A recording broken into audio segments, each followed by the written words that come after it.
Em Creta, por volta de 2700 a.C., floresceu a civilização minoica, a primeira grande potência europeia da Idade do Bronze. Eles não eram conhecidos por muralhas defensivas, mas sim por vastos palácios labirínticos, como o de Knossos. O seu domínio marítimo era incontestável. A frota minoica controlava o mar Egeu, atuando como o principal centro comercial entre a Europa, Ásia e África. A sua arte era vibrante, cheia de afrescos coloridos, touros sagrados e representações da natureza, sugerindo uma sociedade sofisticada e, surpreendentemente, pacífica. Eles eram os mestres de um mundo que ainda estava por nascer. Os palácios minoicos eram centros políticos, religiosos e econômicos. O mais famoso é Knossos, frequentemente ligado ao mito grego do Minotauro e do labirinto. Essa lenda, embora posterior, reflete a complexidade arquitetônica e a aura de mistério que cercava o poder minoico. Sua escrita, o linear A, permanece em grande parte indecifrada, guardando os segredos de sua religião e burocracia. A sociedade era complexa, talvez matrifocal, e possuíam um sistema avançado de drenagem e canalização de água, uma maravilha de engenharia para a época. Por volta de 1600 a.C. ou 1627 a.C., segundo algumas datações, a ilha vulcânica de Thera, atual Santorini, a cerca de 100 km ao norte de Creta, sofreu uma das maiores erupções vulcânicas da história, registrada conhecida como a erupção minoica, ou erupção de Akrotiri.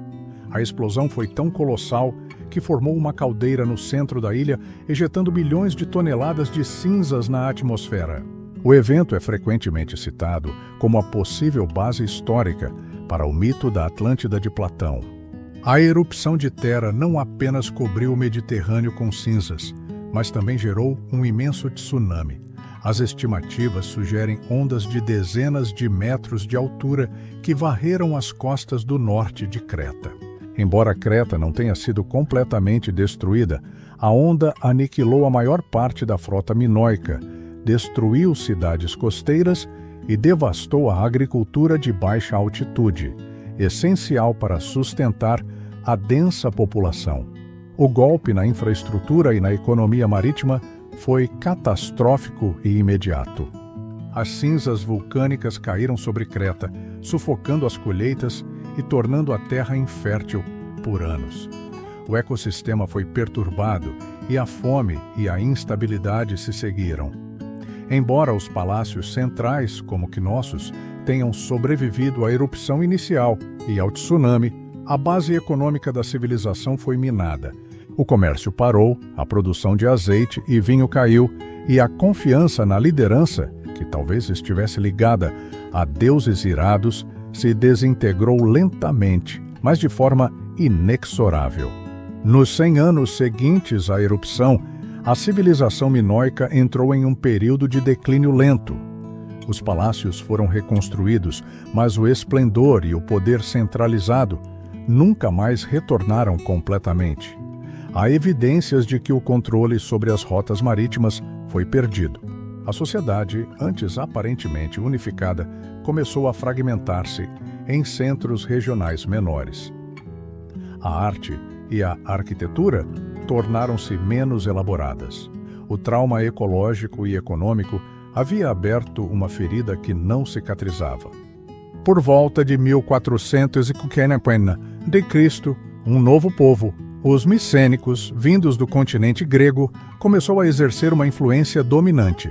Evidências arqueológicas, como a mudança no tipo de escrita de linear A para o grego arcaico linear B em Knossos, sugerem que os micênicos assumiram o controle das principais cidades minoicas. Não está claro se foi uma invasão militar massiva ou uma tomada de poder gradual em uma sociedade já enfraquecida, mas a cultura minoica independente cessou de existir. A fase final do desaparecimento ocorreu por volta de 1370 a.C., quando muitos dos grandes palácios minoicos, incluindo o de Knossos, foram destruídos por incêndios. A causa exata permanece um mistério.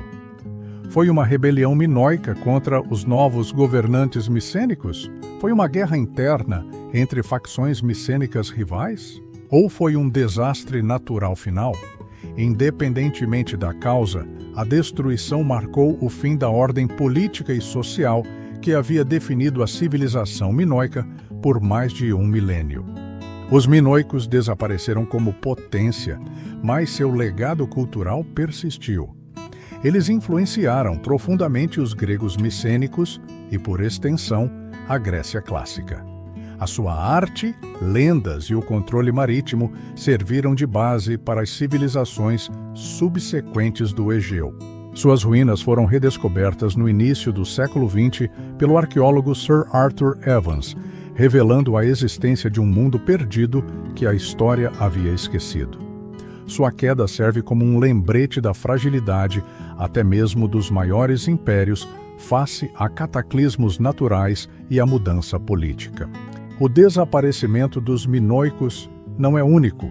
Os maias no Yucatán, a civilização do Vale do Indo e o povo da Ilha de Páscoa também experimentaram colapsos abruptos ou graduais, muitas vezes ligados a mudanças climáticas, esgotamento de recursos ou pressões externas.